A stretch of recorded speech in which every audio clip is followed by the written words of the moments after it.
Whoops. And they're like proxying. I don't really think that it was the smartest idea for Nien to be there in the top lane in the first place, but Krepo lands a hook and he just decides to go in on it because they know they're far enough ahead that they can just force themselves in here. So they get all the members of CLG extremely low. And at this point, there's not a whole lot they can do. Caitlyn just kills the tower, and then so Yellow Pete basically just kills the tower and the inhibitor while everyone else kind of zones for him. And so that one really good hook, which sets up two objectives. It sets up the tower and the inhibitor for them. And that's, you know, good sieging. They capitalized on a play that they could make. And, you know, knowing that they have Baron, they can get away with that. Mundo was pushing the top wave the whole time, so he actually teleported in. And they won that fight just because of his presence. And, of course, look, now CLG has to deal with this top lane, too.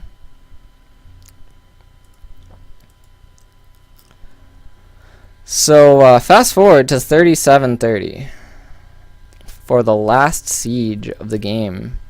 EG, at this point, they have a pretty decisive lead, 53k to 40.7k. And they group one last time on this bottom lane. And I'm going to try to point out a lot of the good mechanics that they have during this siege that allow them to kind of methodically push down this tower.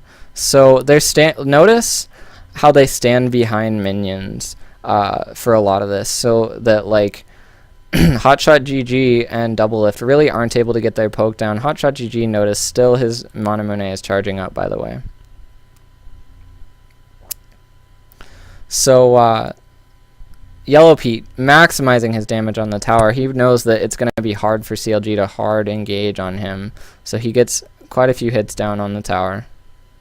Oh, it's lagging again. That's annoying.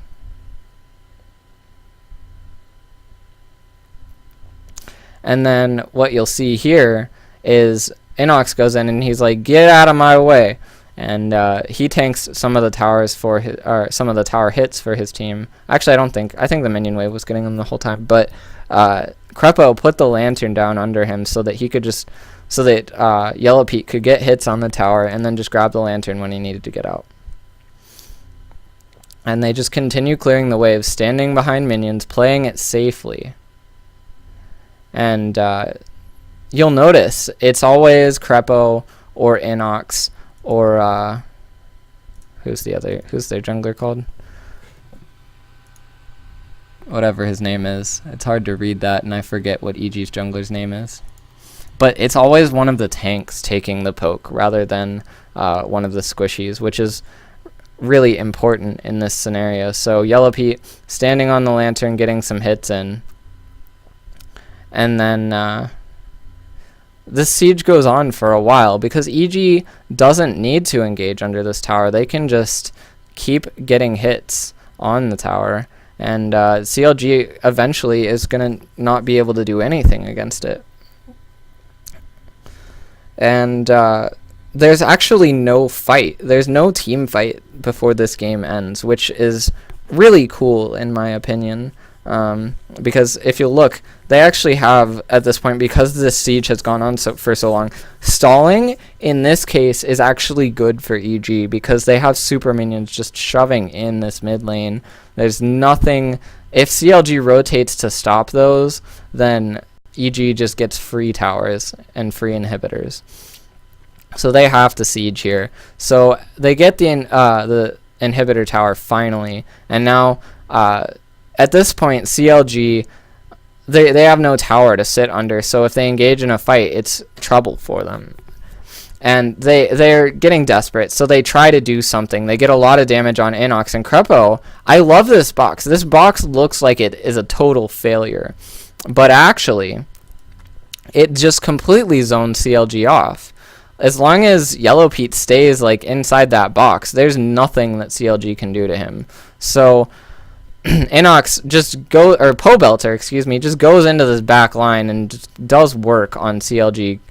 Manages to take out Doublelift, whose Moramana just finished charging in the middle of that siege.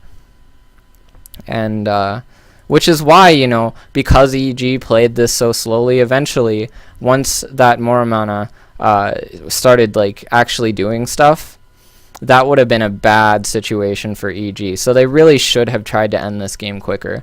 But when they finally did group up for sieges, they played it well. They played it methodically and correctly, and eventually they get this tower. They choose not to, like, this is really smart. They choose not to engage on CLG until after the tower is gone. They just keep hitting the tower. And then notice Yellow Pete still hitting the Nexus. He doesn't care about this fight that's going on. He just wants to kill the Nexus and win the game.